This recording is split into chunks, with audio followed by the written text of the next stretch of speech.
Na última sexta-feira, como se sabe, o Brasil deu adeus à Copa do Catar, isso depois de perder nos pênaltis para a Croácia nas quartas de final.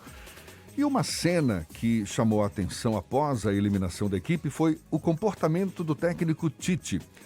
Ao ver o resultado final, não foi ao gramado consolar seus jogadores. O comandante da equipe canarinho ficou cabisbaixo no banco de reservas e logo depois se dirigiu ao vestiário. Foi uma atitude reprovável esta do Tite? Ou ele agiu como um ser humano qualquer, no caso com direito de se recolher para também chorar suas mágoas? Bom, é sobre o assunto que a gente conversa agora com a presidente da FEBRACES, Federação Brasileira de Coaching Integral e Sistêmico, a Master Coach Dulce Mariano, nossa convidada aqui no Issa Bahia. Um prazer tê-la aqui conosco. Muito obrigado por aceitar nosso convite. Bom dia, Dulce.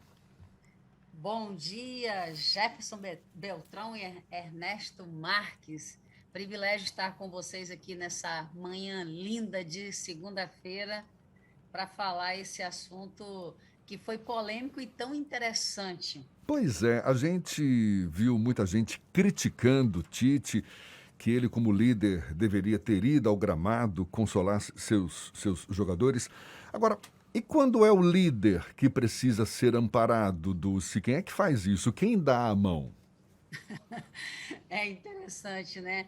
Porque dentro da nossa metodologia, nós temos aprendido que nós somos o acúmulo de nossas memórias. Então, todo comportamento que a pessoa tem um motivo de ser. E interessante que eu estava olhando algumas entrevistas do Tite e eu observei que tem um documentário que saiu da seleção brasileira, que ele perdeu nos anos 80 um jogo para o São Paulo e ele perdeu nos pênaltis. Olha que interessante isso aqui. Ele perdeu nos pênaltis e horas depois ele se acidentou com a sua esposa a caminho de Caxias. Interessante que em outro momento, olha como o padrão se repetiu. Em um outro momento, em um jogo também tão importante, mas agora de título mundial, ele repete o mesmo padrão. Justamente na hora dos pênaltis acontece. Então, por isso que eu disse que tudo tem um porquê da pessoa ter o comportamento. Então, já havia um comportamento, uma sinapse, uma memória registrada de um evento e um determinado comportamento. E ele, claro que ele podia ter tido outras atitudes, ele podia ter tido outras atitudes. E o único responsável por aquele comportamento foi ele, né? Ele foi o único responsável. E a atitude dele repercutiu de forma é, grandiosa. Agora, por que ele agiu daquela forma? Porque ele estava programado a agir daquela forma. Talvez ele não tinha outra forma. E olha só, tem uma outra entrevista que ele deu, que ele diz assim que normalmente ele não celebra as vitórias dele. Isso aqui também fala de um outro comportamento que ele tem. Ele não costuma celebrar as vitórias. Então, se o cérebro dele não entende o que é celebrar uma vitória, e talvez ele também não entendeu o que é celebrar ou o que é ajudar em uma derrota. É, Está fazendo sentido aqui, é, amigo? o que se passa ou o que se passou na cabeça dele, na verdade, a gente acho que nunca vai saber, né? A gente fica Não. aqui imaginando. Para muita gente, foi um sinal também de que, caso ele tivesse ido ao gramado, poderia também desabar, não é? Agora, muita gente preferiu avaliar como se ele de fato não teria aprovado o resultado do jogo, que esperava mais dos seus jogadores, por isso preferiu dar as costas, se retirar. Cabe esse tipo de avaliação também, Dulce? Olha que interessante.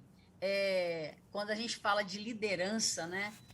Jim Collins ele traz muito esse tema e o líder ele tem que olhar para o time dele através de um espelho, né?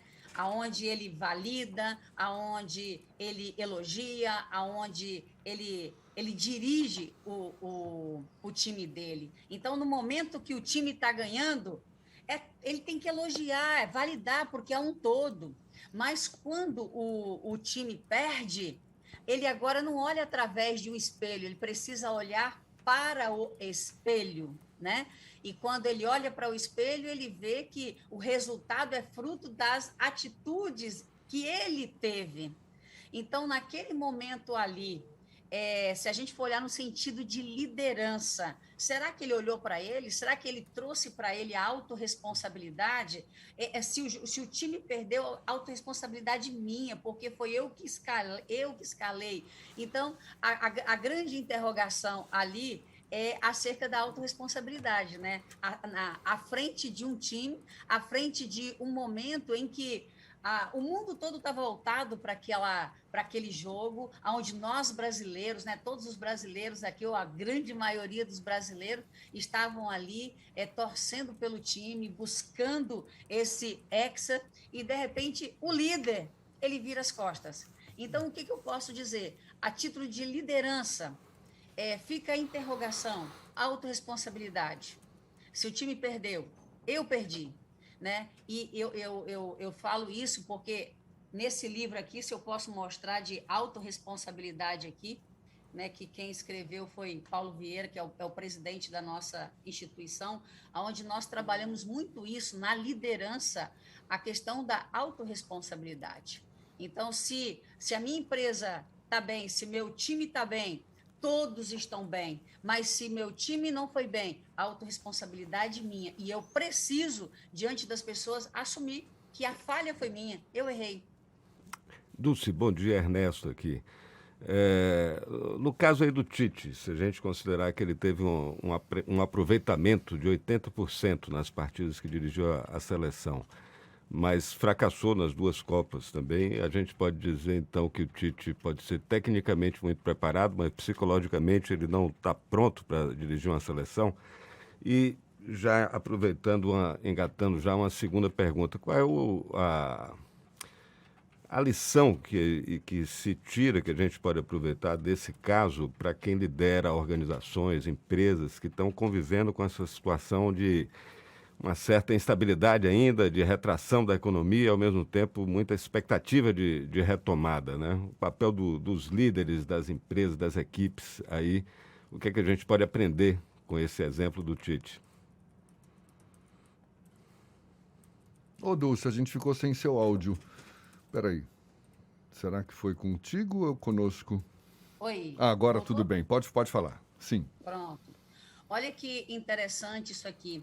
Nós temos aqui dentro da nossa metodologia um princípio chamado 10-90. Por pior que tenha sido esse resultado, ou pior que tenha sido um resultado dentro da minha organização, ele é 10%. 90% é o que eu vou fazer com tudo que me aconteceu. Então, por pior que tenha sido aquele resultado ali, foi 10%. Agora, 90% era o que ele ia fazer, é o que nós, como gestores, nós, como empresários, vamos fazer diante dos desafios. E eu me lembro aqui agora, Ernesto, quando foi na pandemia, por exemplo. Nós éramos uma empresa totalmente offline. E, de repente, o mundo se tornou online. E nós precisamos reinventar nossa empresa para permanecer no mercado. Então, naquele momento, olhando para essa questão de gestão e liderança, quando foi olhado para todo o cenário, a pandemia, as empresas fechando, parecia que a gente não sabia o que ia acontecer, aquilo era 10%. 90% era tudo que íamos fazer. E ali, junto com o presidente da nossa organização, Paulo Vieira, foi reestruturado em 20 dias. Saímos de uma empresa offline para uma empresa totalmente online durante a pandemia. Então, 10% era o que aconteceu, 90% foi o que nós fizemos diante do que aconteceu. Faz sentido, Ernesto? Sim, sim. Agora, Dulce, ao mesmo tempo em que a gente costuma dizer que o esporte número 1 do Brasil, esporte número 1 do Brasil não, do brasileiro, é o futebol, parece que o segundo é o prazer, a felicidade de criticar, de falar mal dos outros, não é? Por que esse prazer de falar mal das pessoas, como fizeram com o Tite, depois desse comportamento dele após a eliminação do Brasil? Olha, Jefferson, você é o Jefferson, Sim, né? Porque sim. são Jefferson e Ernesto, né? Agora é Jefferson quem está falando. Agora é Jefferson. Ô, Jefferson, olha que interessante. Nós trabalhamos muito esse conceito aqui de autorresponsabilidade. Se você me permite, existem 6 leis. E olha que interessante, ó. Se for para criticar, cale-se. Se for para reclamar, dê sugestão. Se for para buscar culpados, busque solução. Se for para vitimizar-se, faça de vencedor. E se for para justificar seus erros, aprenda com eles. E se for para julgar as pessoas, apenas as atitudes. Então, eu chamo aqui a atenção. Será que criticar é o melhor caminho? Será que criticar não seja um comportamento que as pessoas estão tendo assim de forma tão achando que isso é tão normal criticar?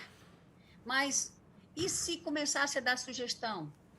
E se ele agora estivesse precisando de ajuda e talvez ele nunca parou para pedir ajuda?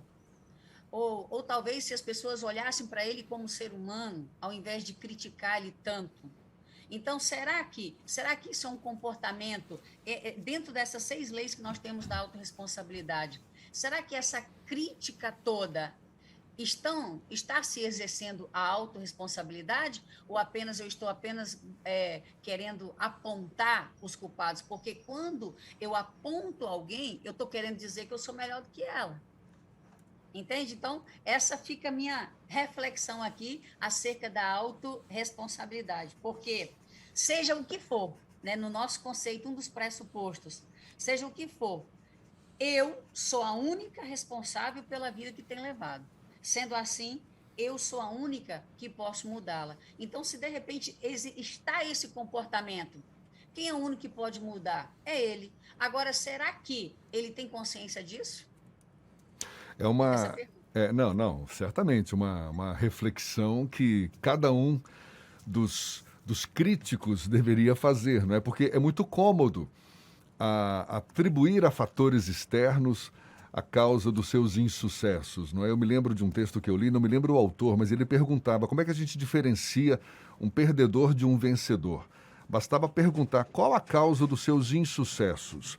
Aquele que apontava para fora tinha grandes chances de ser um perdedor, mas aquele que olhava para si próprio, para o próprio umbigo, não é? Procurando identificar suas fragilidades, onde que errou, para superar essas dificuldades e atingir o topo, esse tem muito mais o perfil de um vencedor. Agora, talvez o que resta é saber até que ponto as pessoas têm consciência disso, né, Dulce? Porque, é como eu falei, é muito cômodo apontar o dedo, né? É isso. E essa é a principal diferença da característica humana, é a consciência. Porque, Jefferson, muitas pessoas, elas não têm consciência dos comportamentos que elas têm. Porque quando eu vi as entrevistas aqui do Tite, eu observei várias entrevistas dele e quando eu vi esses comportamentos dele, que ele não celebra as vitórias dele, quando eu vi que ele estava repetindo um padrão do que já tinha acontecido, eu me perguntei, será que ele tem consciência que, por exemplo, cara, eu preciso celebrar as minhas vitórias, eu preciso celebrar o raiar do dia, eu estou olhando aqui na minha janela aqui, um dia lindo, eu preciso olhar para esse dia e celebrar, caraca, hoje é segunda-feira, quantas pessoas não acordaram hoje, e nós estamos vivos, nós podemos contemplar essa beleza que é, né, essa Salvador linda, essa Bahia extraordinária, nós temos olhos para ver, então eu preciso olhar para o raiar do dia, celebrando essa conquista, essa vitória. E quando eu começo a entender que eu mostro para o meu cérebro que eu celebro as minhas vitórias, cada vez mais vitórias vão vir para mim. Agora você imagina aqui, se eu não celebro as minhas vitórias, se eu não celebro as pequenas conquistas, o que eu estou dizendo para o meu cérebro? Que as vitórias não valem a pena. Então, eu preciso entender que vitórias foram feitas para serem celebradas. E vitórias, sabe, amigo, vitórias pequenas, porque o cérebro não sabe o que é grande, o que é pequeno, o que é real, do que é imaginário. Ele entende que se eu celebro, eu estou dizendo para ele que eu sou uma pessoa que celebra, eu valorizo as minhas vitórias. E existe também, nós não falamos sobre isso, mas existe também o momento do luto, né? Nós vimos os jogadores ali naquele momento do luto, eles chorando, eles estavam sofrendo, né? Eles não queriam aquele resultado, nós não queríamos aquele resultado. E aquele luto foi muito importante, foi muito necessário. Só que todo luto ele tem que ter hora de acabar. E daí vamos embora para cima, vamos celebrar, porque 10% foi isso, 90% é a próxima Copa que vai chegar. E agora, qual é a grande lição dos dirigentes da seleção brasileira? Quais as grandes lições que vão tirar disso para transformar esses 90% em um Hexa daqui a 4 anos? Sempre muito bom a gente fazer reflexões, não é, sobre o nosso comportamento, autorreflexões em especial, porque quem sabe a partir daí a gente consegue se tornar ou nos tornarmos, não é, pessoas mais lúcidas, pessoas mais afirmativas, né, pessoas mais prósperas. Acho que é importante, sim, a gente fazer umas reflexões como essa. E, olha, muito obrigado a Dulce Mariano, que é presidente da Febracis, Federação Brasileira de Coaching Integral e Sistêmico. Master Coach Dulce Mariano, um prazer falar com você. Seja sempre bem-vinda aqui conosco. Bom dia e até uma próxima, então. Olha, foi um privilégio estar com vocês aqui agora. Só ratificando aqui, eu sou a diretora da Febracis Bahia, né? Ah, o sim, presidente sim. é o Paulo Vieira, que está em Orlando em um evento, e eu sou uma capixaba que estou em terras baianas, na direção da Febracis Bahia, e para mim é um privilégio estar com vocês aqui nessa manhã, e contem comigo, quantas vezes precisarem aqui, basta me convidar que eu terei imenso prazer em estar com vocês. Prazer todo nosso e corrigido a tempo, valeu, muito obrigado mais uma vez. Agora são 7h48 na Tarde FM.